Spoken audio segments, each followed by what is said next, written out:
Você não passa de uma faxineira. Foi isso que ele disse, na frente de todos, com o tom de quem esmaga um inseto sob a sola de um sapato italiano feito sob medida. O Dr. Henrique Valadares não se deu ao trabalho de olhar nos olhos dela.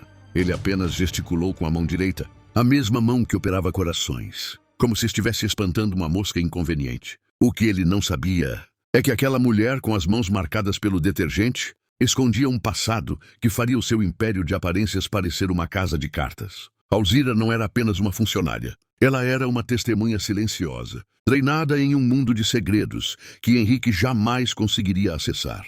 Esta é a história de como a invisibilidade se tornou a arma mais poderosa de uma mulher que o mundo decidiu ignorar.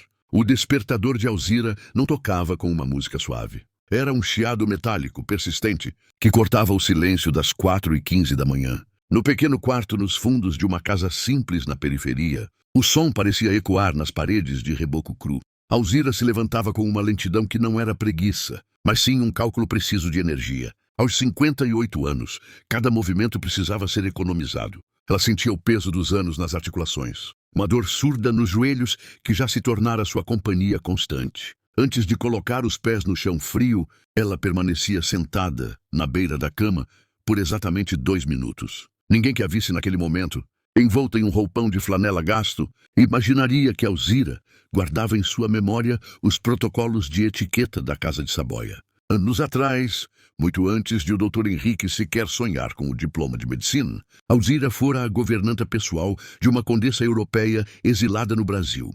Fora ali, entre tapetes orientais e conversas em francês e italiano, que ela aprendera a arte da discrição absoluta. Ela falava 3 idiomas fluentemente, mas, no condomínio Olimpo das Palmeiras, sua única linguagem permitida era o silêncio. O café era passado em um coador de pano já escurecido. O aroma era forte, a única coisa que realmente a despertava. Enquanto bebia o líquido quente, Alzira olhava pela janela embaçada. Ela sabia que, em poucas horas, estaria polindo taças de cristal Baccarat que custavam o preço de sua casa inteira. A jornada de Alzira durava quase 2 horas. 2 ônibus e uma caminhada ladeira acima.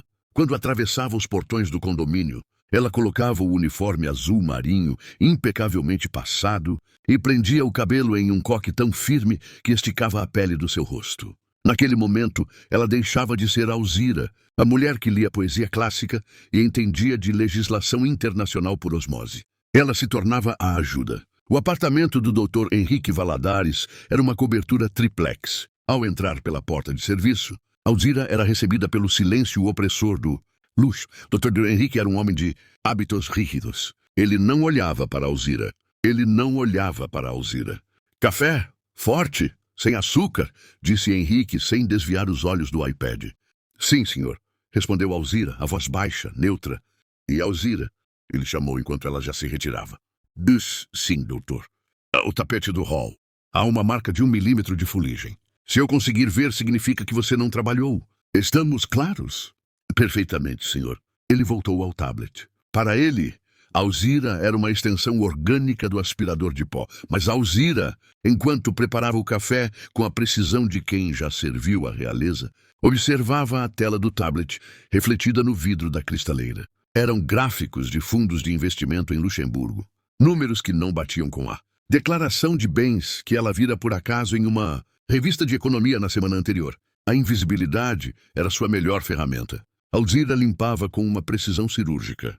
Ela conhecia cada vinco do sofá de couro, cada ranhura da prataria. Enquanto passava o pano, ela ouvia. E como ela ouvia, as pessoas tendem a falar livremente diante de quem consideram um objeto.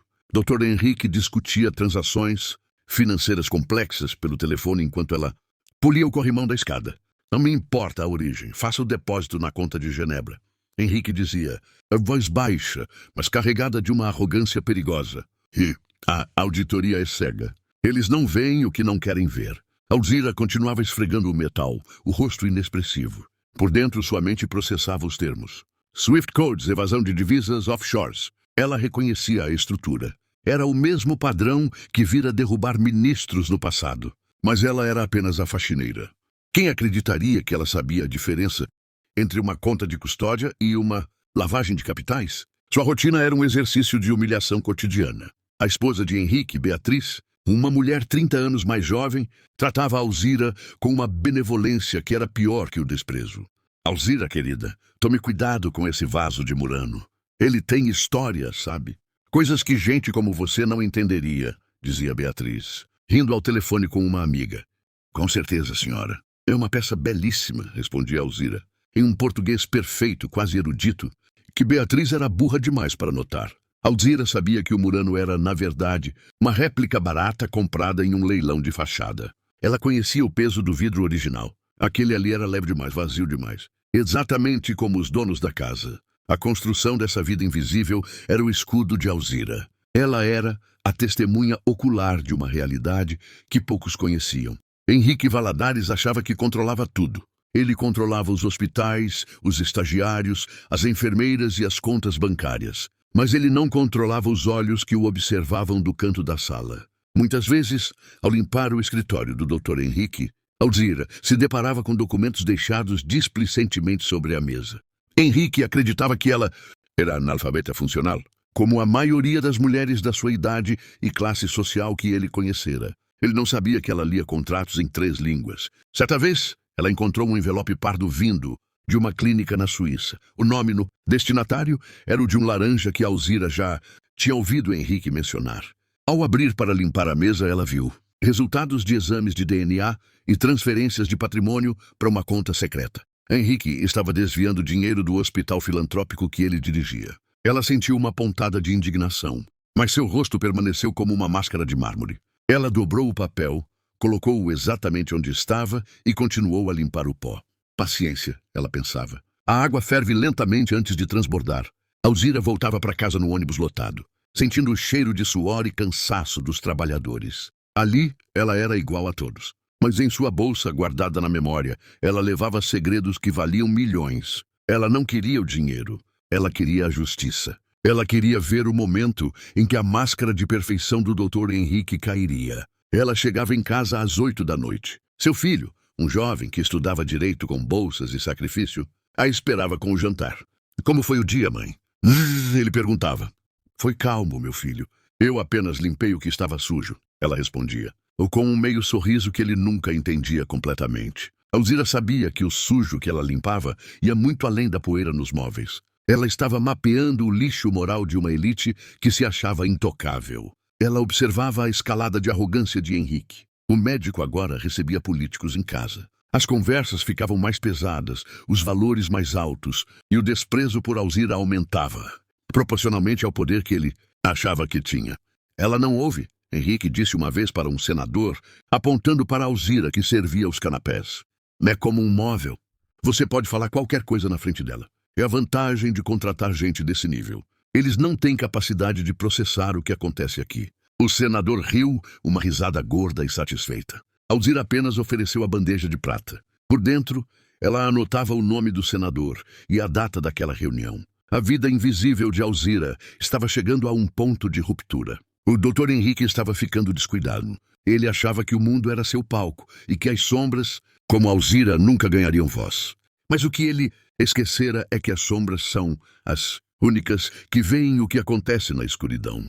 O primeiro ato dessa rotina durava 10 horas por dia. 10 horas sendo ninguém para quem tem tudo, para depois voltar a ser tudo para quem tem quase nada. Alzira caminhava pelo apartamento como uma fantasma em um museu. Ela tocava os objetos caros, conhecia o peso de cada mentira. E a água, de forma lenta mas inevitável, estava começando a ferver. Ela sentia que o momento da grande humilhação estava próximo, mas também sabia que esse seria o gatilho para a sua própria reviravolta. Henrique Valadares não perdia por esperar. Ele achava que tinha o controle do coração dos seus pacientes, mas não tinha ideia de que a sua própria sobrevivência social estava nas mãos de uma mulher que ele humilhava por esporte. A terça-feira começou com uma pressão atmosférica diferente no triplex. Não era apenas o tempo fechado lá fora, mas o humor do Dr. Henrique. Naquela noite, ele receberia a cúpula da sociedade de medicina e 2 investidores alemães para um jantar que selaria a privatização de uma ala inteira do hospital público que ele, teoricamente, administrava como caridade. Alzira chegou mais cedo. Ela não precisou de ordens. Sabia que, em dias de evento, O nível de exigência subia de impossível para insuportável. Enquanto ela organizava os talheres, de prata, cada um precisava estar alinhado por uma régua invisível. Henrique entrou na sala de jantar. Ele estava no meio de uma discussão acalorada ao telefone. Eu não quero saber se o software de gestão detectou a inconsistência. Henrique sibilava, a veia da testa pulsando. Apague os logs. Substitua os arquivos de entrada. Se a auditoria perguntar, diga que foi uma falha no servidor central. Resolva isso agora! Ele desligou o aparelho com força e só então percebeu Alzira ali, estática, segurando um pano de polimento. O olhar que ele lançou a ela foi de um nojo quase visceral, como se a presença dela contaminasse o ar que ele precisava para pensar. Por que você ainda está aqui? Ele perguntou, a voz gélida. Estou terminando a prataria para o jantar. Doutor, Alzira respondeu, mantendo o tom neutro que era seu escudo. Pois termine e suma da minha frente. Você exala esse cheiro de sabão barato que me dá enxaqueca. E se eu vir uma única marca de dedo nessas taças, eu desconto o valor do conjunto inteiro do seu pagamento. E você sabe que precisaria trabalhar 10 anos para pagar uma única dessas peças. Não sabe? Sei sim, senhor, disse Alzira, abaixando a cabeça. Henrique soltou um riso curto, seco. Ótimo. É bom que saiba o seu lugar. Às vezes acho que você fica tempo demais olhando para as coisas nesta casa, Alzira. Não se iluda. Você é apenas a pessoa que limpa o chão que eu piso.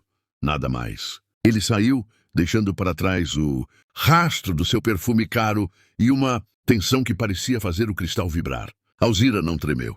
Ela apenas continuou polindo. Mas em sua mente, ela traduzia a conversa telefônica de Henrique. Apagar os logs. Substituir arquivos. Ela sabia que, no mundo digital, nada é realmente apagado se você souber onde procurar os rastros.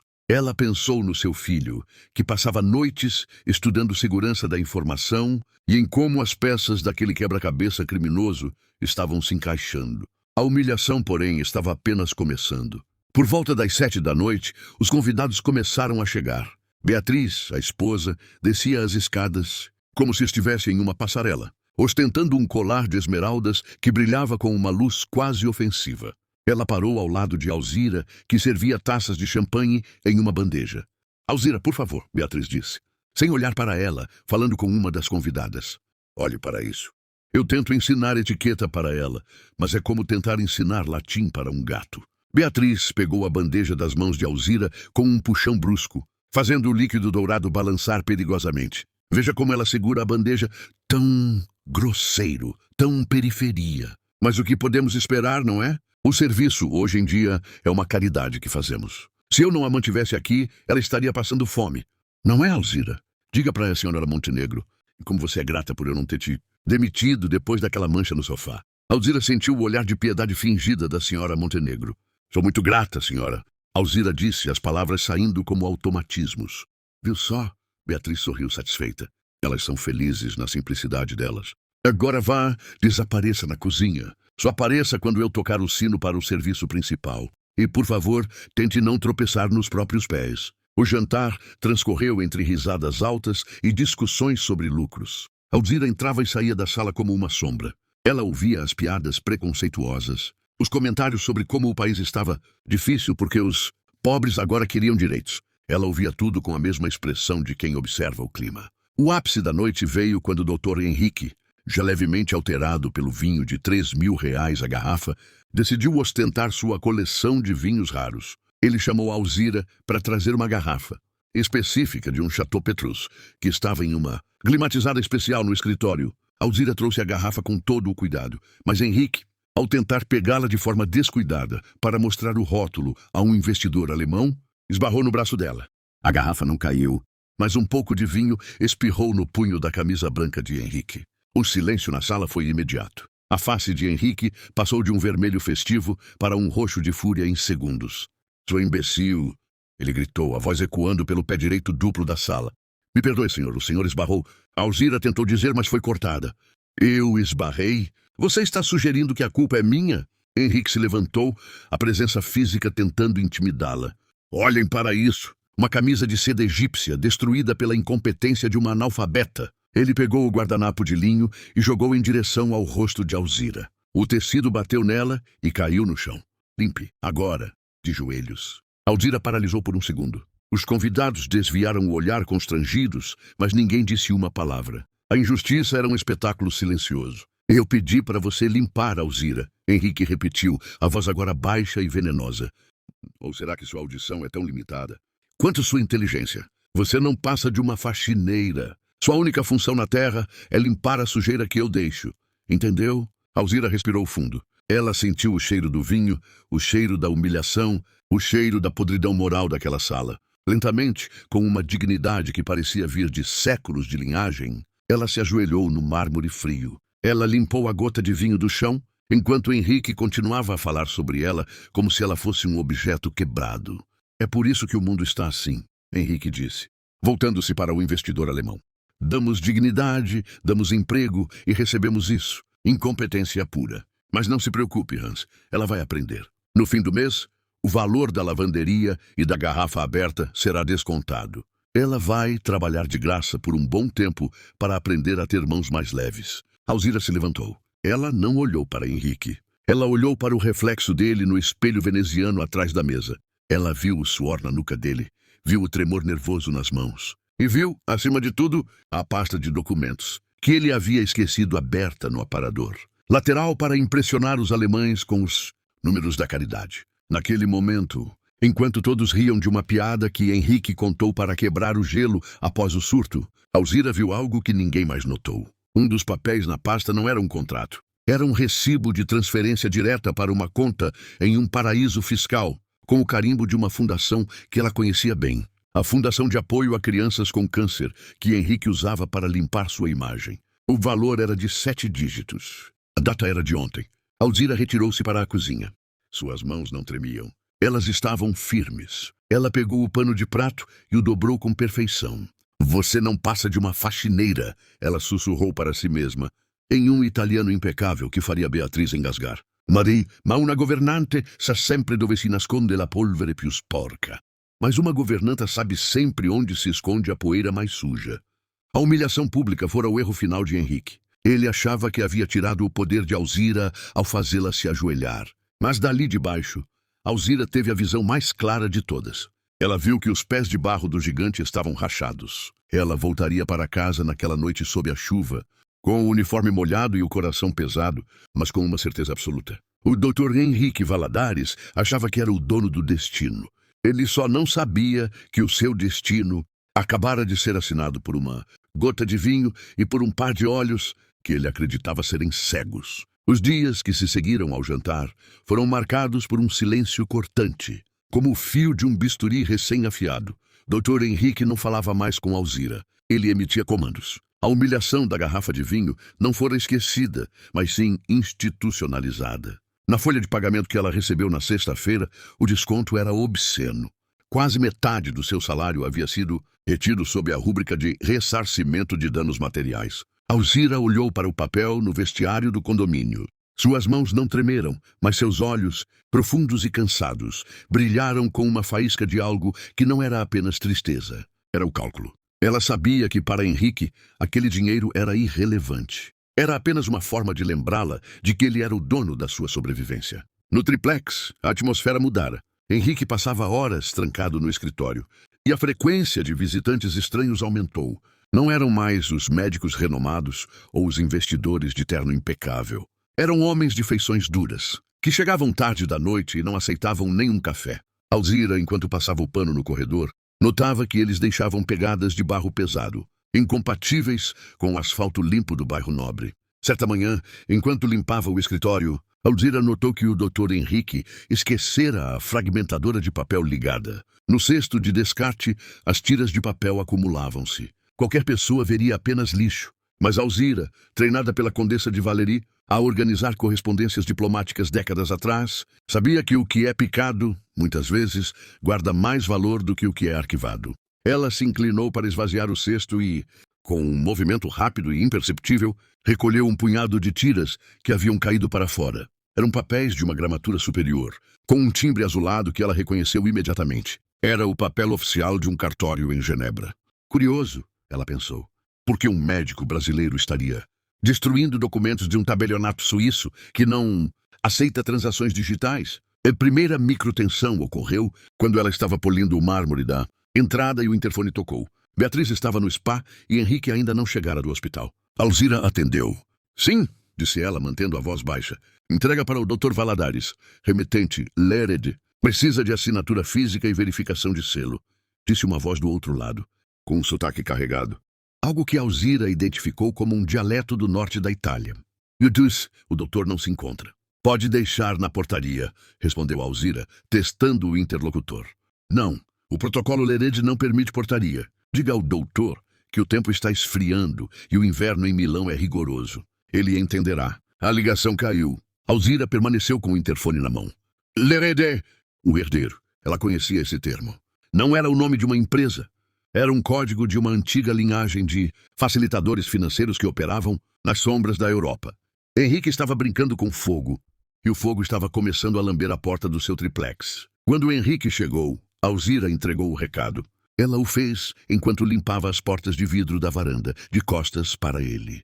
Doutor, ligaram para o senhor. Um tal de Lered.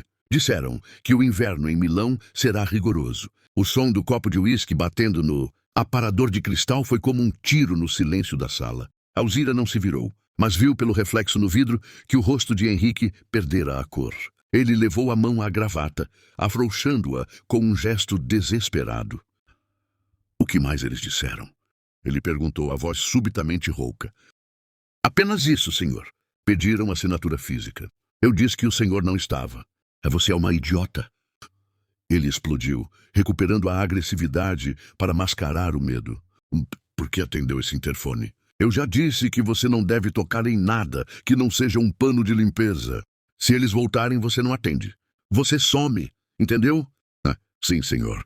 Peço desculpas. Sai daqui, agora! Alzira retirou-se, mas antes de fechar a porta da área de serviço, ela ouviu pegar o celular e digitar algo com as mãos trêmulas. Ela notou que ele não usou a biometria, mas um código numérico longo que ele lia de um pequeno cartão que mantinha dentro da capa do telefone.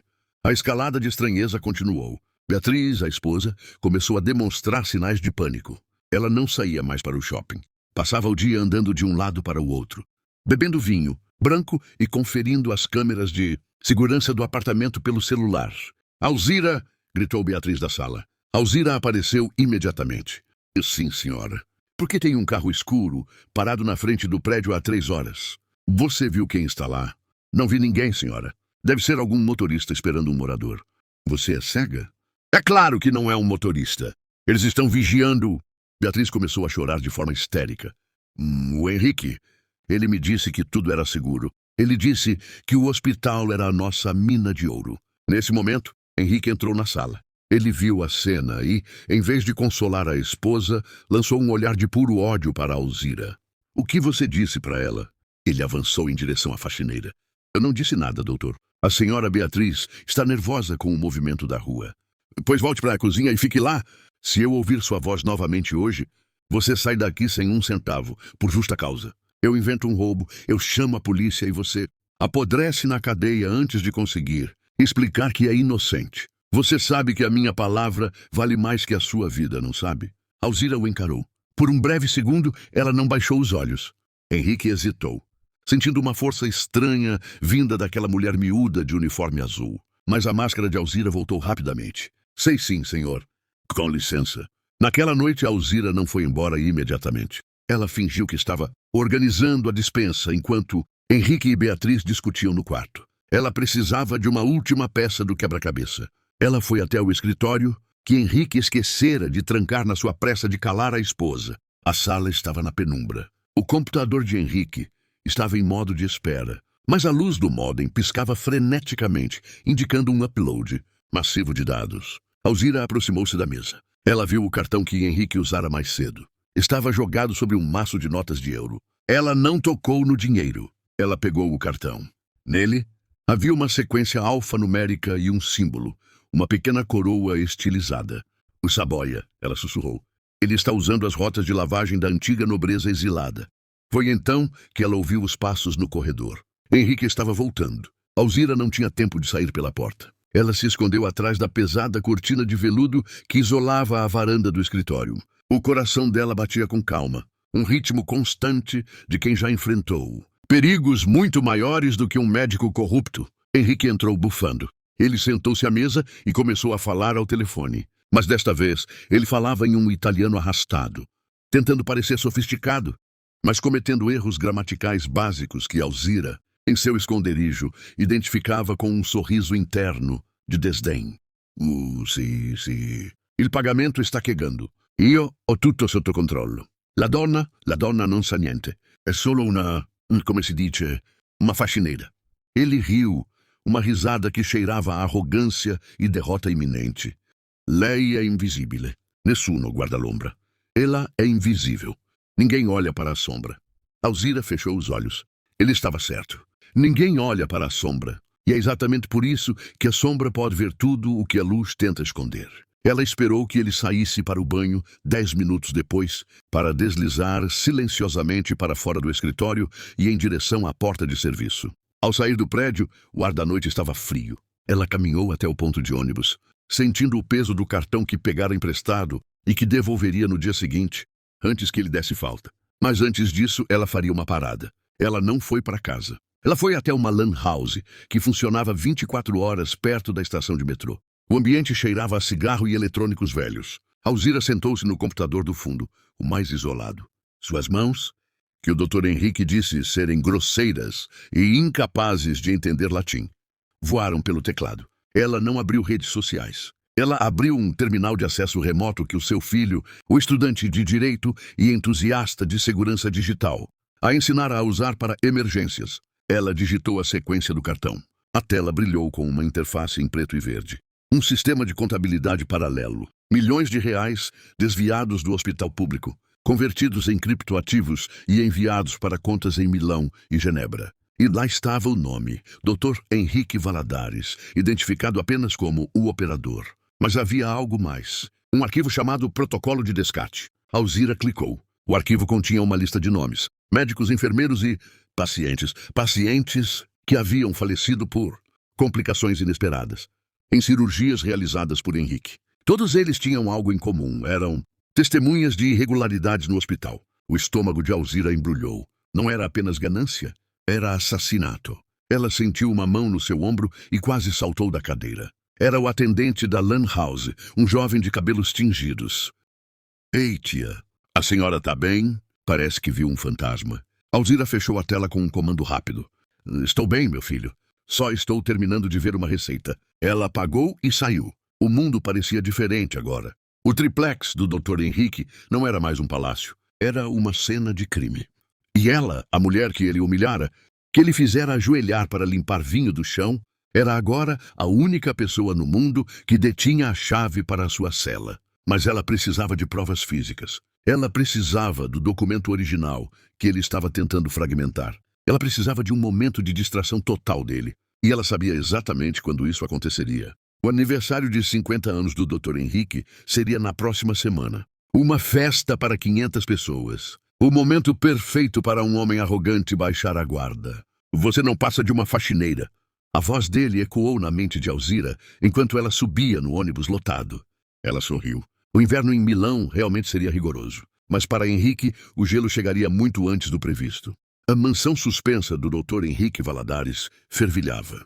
Faltavam apenas 3 dias para o evento do jubileu, como ele chamava cinicamente sua festa de 50 anos. Para o mundo exterior, seria a celebração de um mestre da medicina, um filantropo que dedicara a vida a curar corações. Para Alzira, era o cenário perfeito para uma autópsia moral.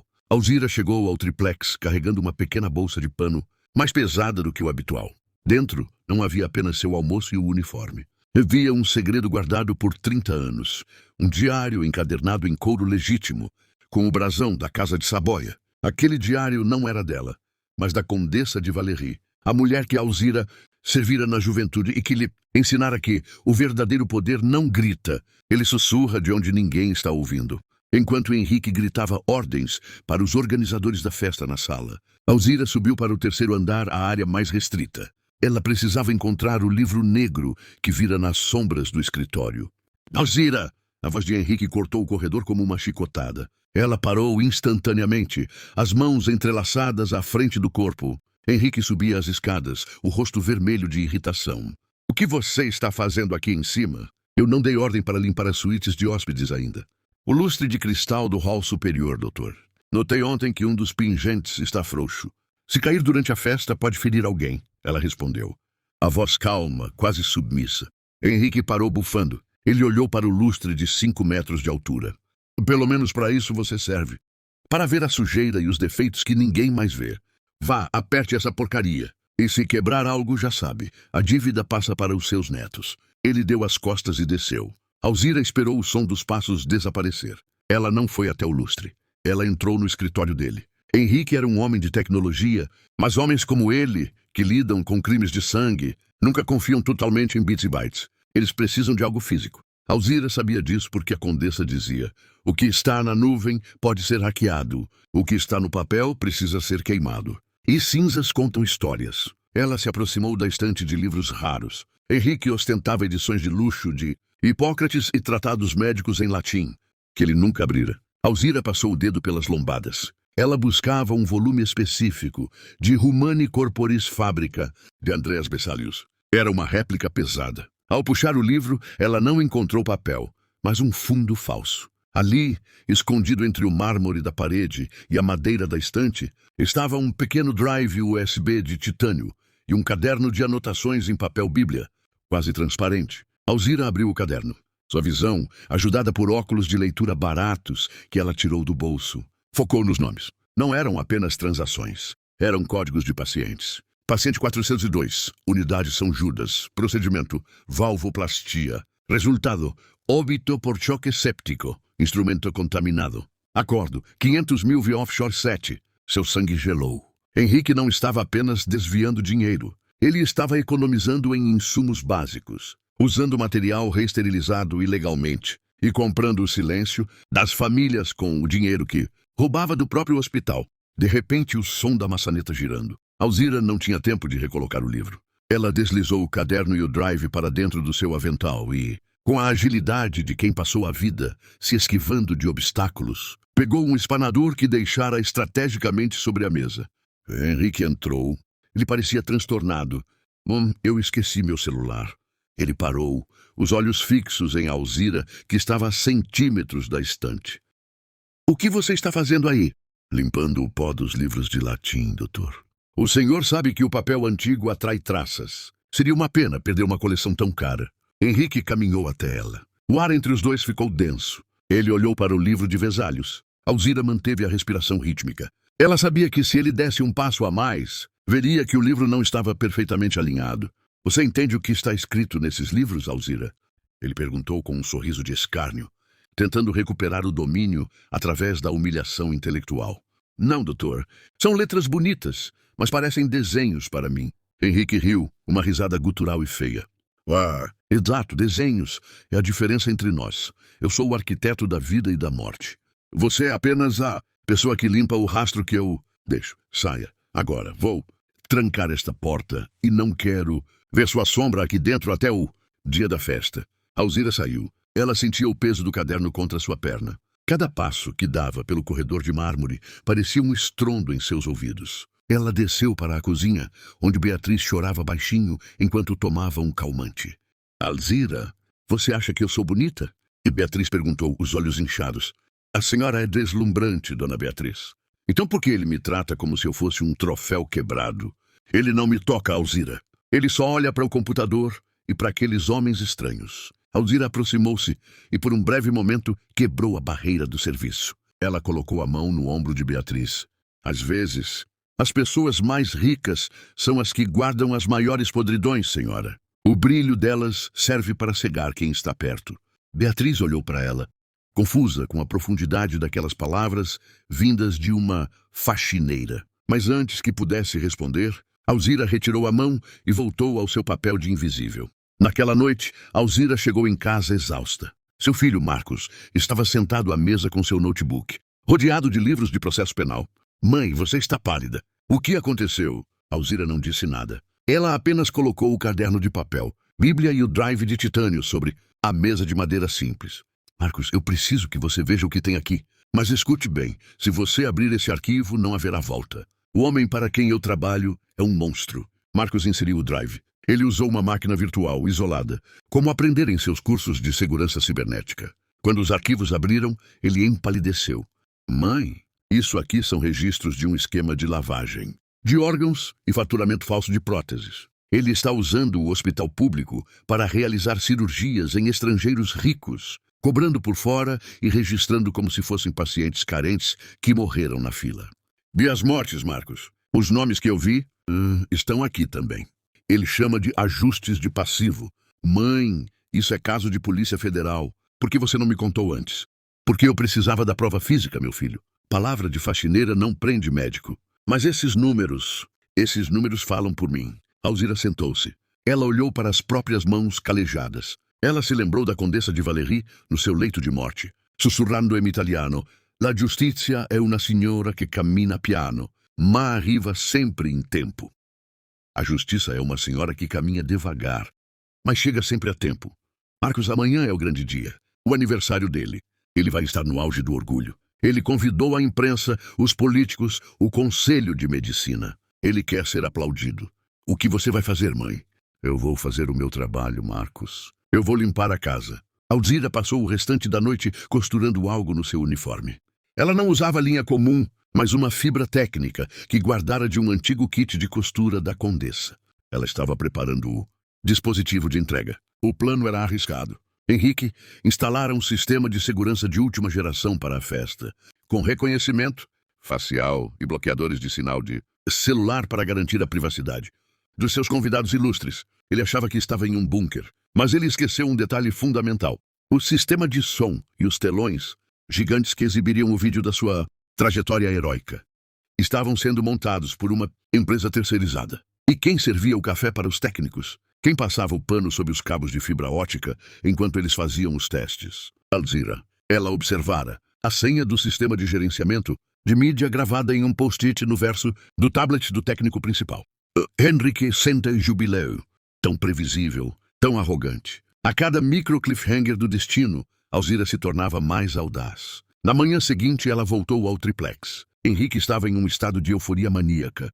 Alzira! Quero os talheres brilhando tanto que os convidados possam ver o pecado em suas próprias faces. Ele gritou, rindo da própria piada macabra. Pode deixar, doutor. Tudo será revelado hoje à noite, ela respondeu, com um duplo sentido que passou despercebido por ele. No final da tarde, enquanto os garçons contratados chegavam e a agitação tomava conta da cobertura, Alzira entrou na sala de controle de áudio e vídeo, fingindo que ia recolher o lixo.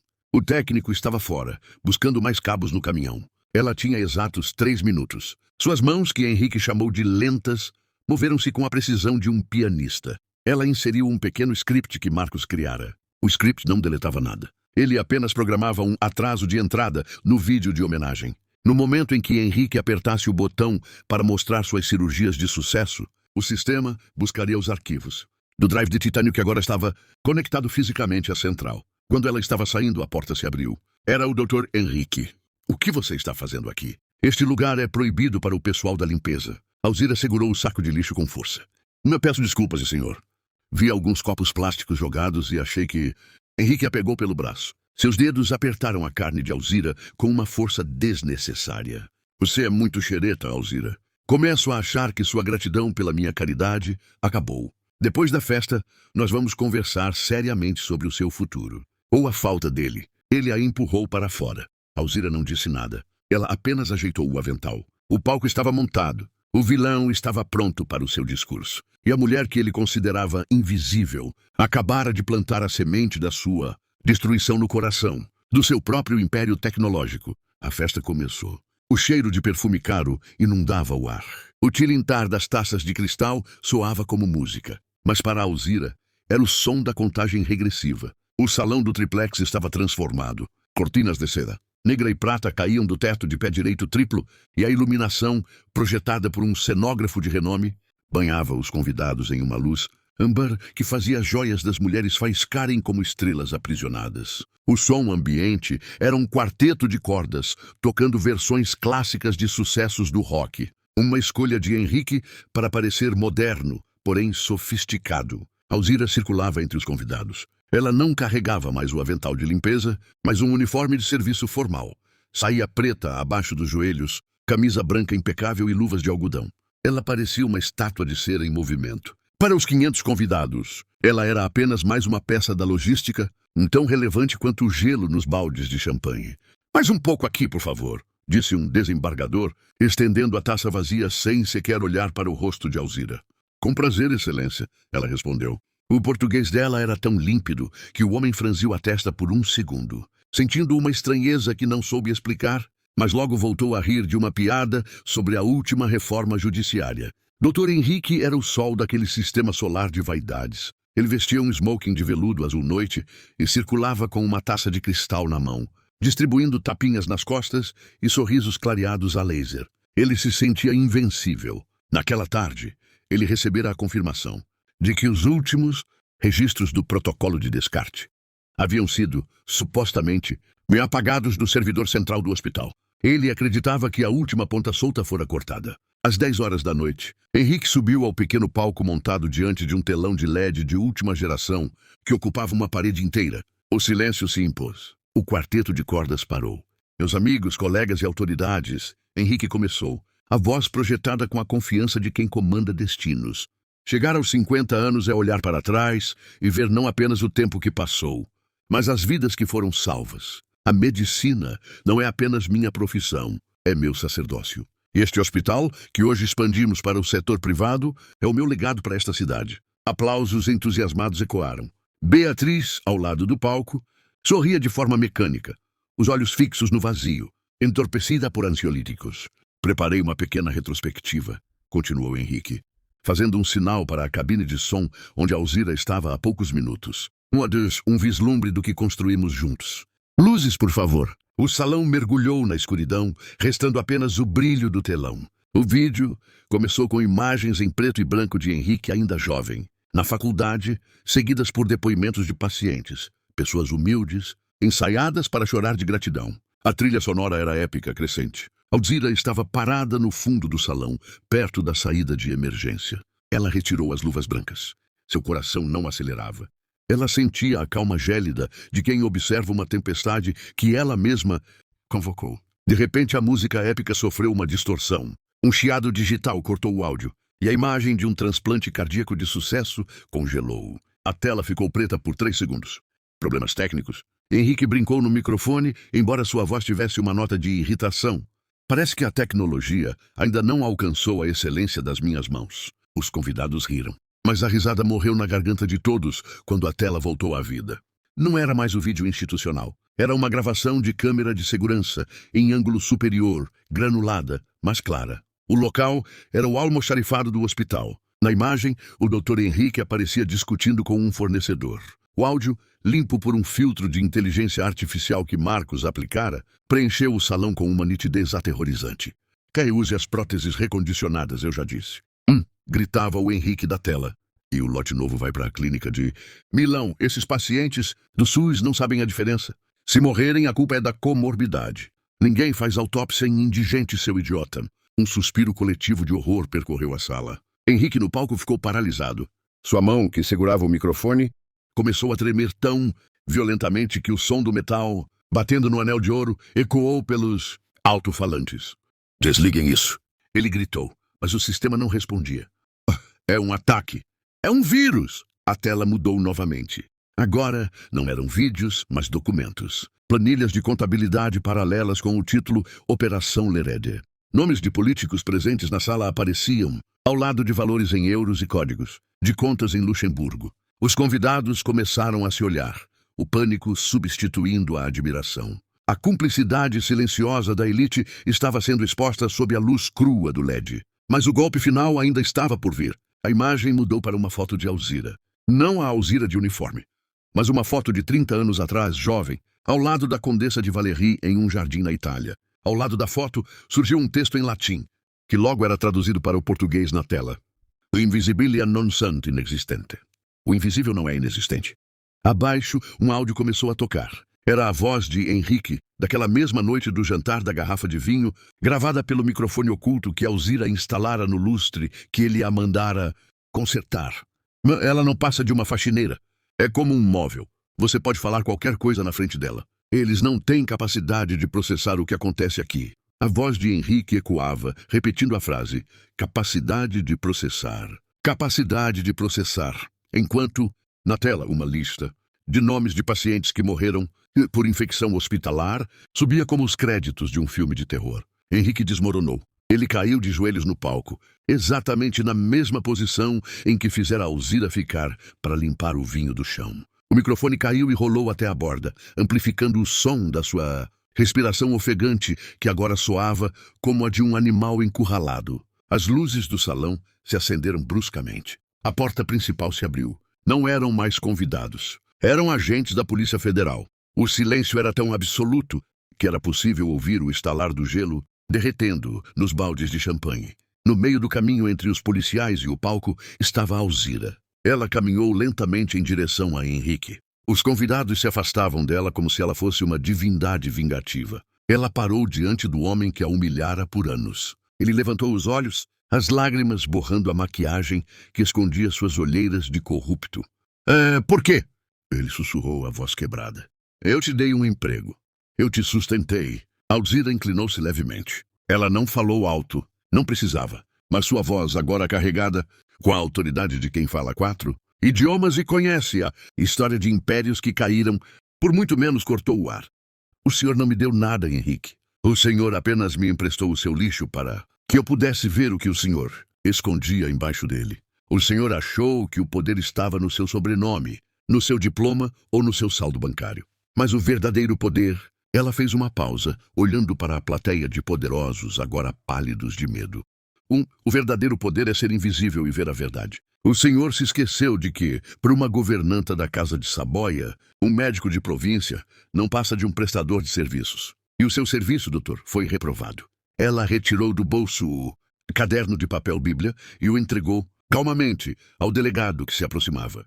Aqui está o que falta no sistema digital, senhor delegado. As notas fiscais manuais das próteses de segunda mão. Estavam guardadas atrás de um livro de anatomia que o doutor nunca leu. Henrique foi algemado ali mesmo, no palco do seu jubileu. Enquanto era levado, ele passou por Alzira. Ele tentou dizer algo, uma última ofensa, um último resquício de arrogância, mas nenhum som saiu. Ele viu nos olhos dela, não o ódio, mas algo muito pior, a indiferença. Beatriz, em um canto, começou a rir histericamente. Enquanto as outras mulheres da elite tentavam esconder os rostos das câmeras dos jornalistas que, de alguma forma, haviam conseguido entrar junto com a polícia. Alzira não ficou para ver o fim da prisão. Ela caminhou até a cozinha, pegou sua bolsa de pano simples e tirou o uniforme de serviço. Por baixo, ela usava um vestido de algodão azul claro, simples e digno. Ao sair pela porta de serviço pela última vez, ela encontrou o técnico de som, que estava em estado de choque. Alzira... Como você? Ele gaguejou. Às vezes, meu jovem, ela disse, colocando a mão no ombro dele. O erro no sistema é a única coisa que funciona corretamente em um mundo quebrado. Ela desceu o elevador de serviço em silêncio. Ao chegar ao térreo, o porteiro, que sempre fora ignorado como ela, abriu a porta com um olhar de profundo respeito. Ele vira as imagens pelos monitores da guarita. Boa noite, dona Alzira, ele disse, tirando o capel. Boa noite, seu Jorge. O turno foi longo, mas a casa está finalmente limpa.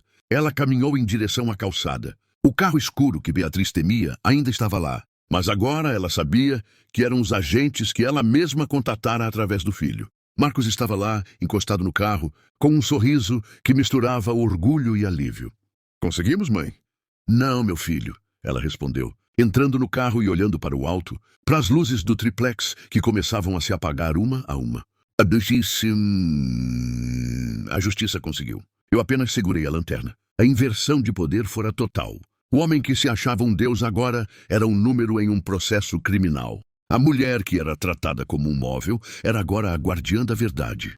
Mas para Alzira, a verdadeira catarse não era a prisão. Era o silêncio que finalmente habitava sua mente. O silêncio de quem não precisava mais carregar o peso dos segredos alheios. A poeira demorou meses para assentar. Mas quando o fez, revelou um novo horizonte. O escândalo do Dr. Henrique Valadares tornou-se o caso judicial da década. As manchetes dos jornais, que antes o chamavam de mestre dos corações, agora estampavam termos como o mercador da morte e o açougueiro de luxo. Mas enquanto o circo midiático se alimentava da queda do gigante, Alzira retornava ao seu refúgio de silêncio. Ela não aceitou as inúmeras solicitações de entrevistas, recusou convites para documentários e programas de auditório que ofereciam pequenas fortunas para que ela chorasse diante das câmeras. Para Alzira, a exposição era uma forma de ruído que ela não desejava mais. A justiça não era um espetáculo, era um acerto de contas com a própria consciência. A primeira forma de justiça emocional veio de onde ela menos esperava. 3 semanas após a prisão, Alzira recebeu uma carta. O envelope era pesado, de um papel de algodão que ela não via desde os tempos em que servia na Europa. O selo era de um escritório de advocacia em Roma. Era o testamento final da Condessa de Valery, que falecera meses antes. A Condessa, sem herdeiros diretos, deixara uma pequena propriedade na Toscana e uma quantia modesta, mas vitalícia para aquela que guardou meus segredos com a mesma honra com que guardou sua própria alma. Alzira não era mais a faxineira que precisava contar moedas para o ônibus. Ela era, por direito e mérito, uma mulher independente. No entanto, ela não se mudou para a Itália imediatamente. Ela tinha uma última tarefa no Brasil. Com a ajuda de seu filho Marcos, agora um advogado estagiário em um dos escritórios mais prestigiados da cidade, que o contratara não por influência, mas pela brilhante organização das provas do caso Valadares, Alzira criou a Fundação Rosa dos Ventos. O objetivo era simples: prestar assistência jurídica e médica para as famílias das vítimas do Dr. Henrique. A catarse não veio do dinheiro, mas do momento em que Alzira entrou na sala de espera de um pequeno centro comunitário na periferia. Ali, ela encontrou a senhora Helena, uma mulher que perdera o marido em uma das cirurgias de Henrique por causa de uma prótese infectada. "Foi a senhora?" perguntou Helena com os olhos marejados, segurando as mãos calejadas de Alzira. Foi a senhora que derrubou aquele monstro?" Alzira sorriu, um sorriso que não carregava orgulho, mas paz. "Não fui eu, Helena. Foi a verdade. Eu apenas limpei o vidro para que todos pudessem vê-la." O encontro foi o fechamento de um ciclo. Ali, Alzira não era invisível. Ela era o farol. E o que aconteceu com o Dr. Henrique? A justiça moral foi mais pesada do que as grades da prisão. Condenado a mais de 40 anos por homicídio doloso, desvio de verbas e lavagem de dinheiro, ele descobriu que o poder é uma ilusão que se desfaz sem uma plateia. Na penitenciária, ele não era o doutor. Era apenas o detento 402. Curiosamente, o mesmo número do protocolo de um dos pacientes que ele deixara morrer. Dizem que em sua cela, Henrique passa os dias limpando o chão obsessivamente. O homem que desdenhava de quem segurava um esfregão agora, buscava na limpeza compulsiva, uma forma de espiar a sujeira que carregava na alma. A ironia do destino é a forma mais refinada de justiça. Beatriz, a esposa troféu, passou por sua própria transformação. Sem os bens, que foram todos confiscados para indenizar as vítimas, ela teve que aprender a viver no mundo real. Surpreendentemente, ela procurou Alzira. Não para pedir dinheiro, mas para pedir perdão. "Eu nunca te vi, Alzira", disse Beatriz, chorando sinceramente pela primeira vez. "Eu olhava para você todos os dias e nunca te vi." "Você não via a si mesma, Beatriz", Alzira respondeu com doçura. "Quem vive de espelhos nunca enxerga o que está por trás da moldura." Alzira ajudou Beatriz a encontrar um emprego administrativo na fundação. A ex-socialite agora organizava pastas e servia café, aprendendo aos poucos que a dignidade nasce do trabalho, não do sobrenome. No final daquele ano, Alzira finalmente viajou para a Itália. Ela não foi para se esconder, mas para reencontrar suas raízes de conhecimento. Ela caminhou pelos campos de oliveiras da pequena propriedade que agora era sua, sentindo o sol de Toscana aquecer sua pele. Em sua bolsa, ela ainda carregava um pequeno pano de microfibra, um lembrete de que, não importa quão alto alguém chegue, a clareza sempre dependerá de quão limpa está a visão. A lição que Alzira deixou para trás, no condomínio, o limpo das palmeiras, ainda ecoa entre os funcionários. Eles agora caminham com a cabeça um pouco mais erguida. Eles sabem que o invisível observa. Eles sabem que o poder pode mudar de mãos no tempo de uma queda de taça. A história de Alzira não é uma história de vingança. A vingança é um fogo que consome quem o acende. A história de Alzira é sobre integridade. Ela provou que a verdadeira nobreza não está no sangue ou no diploma, mas na capacidade de manter-se íntegro enquanto o mundo ao seu redor apodrece. Hoje, se você passar por uma pequena vila perto de Florença, poderá ver uma senhora elegante, mas simples, lendo poesia em um banco de jardim. Ela fala com os vizinhos em um italiano fluente, Ajuda as crianças com os deveres e às vezes é vista polindo as maçanetas de latão da igreja local apenas pelo prazer de ver o brilho refletido. Se você perguntar quem ela é, os moradores dirão: é a senhora Alzira. Ela conhece todos os segredos do vento, mas só conta os que trazem esperança. Henrique Valadares achava que ela não passava de uma faxineira. No fim, ela foi a única cirurgiã capaz de remover o tumor da arrogância que infectava aquela cidade. Ela não usou bisturi. Usou a verdade. E a verdade, como Alzira sempre soube, é o único desinfetante que realmente funciona.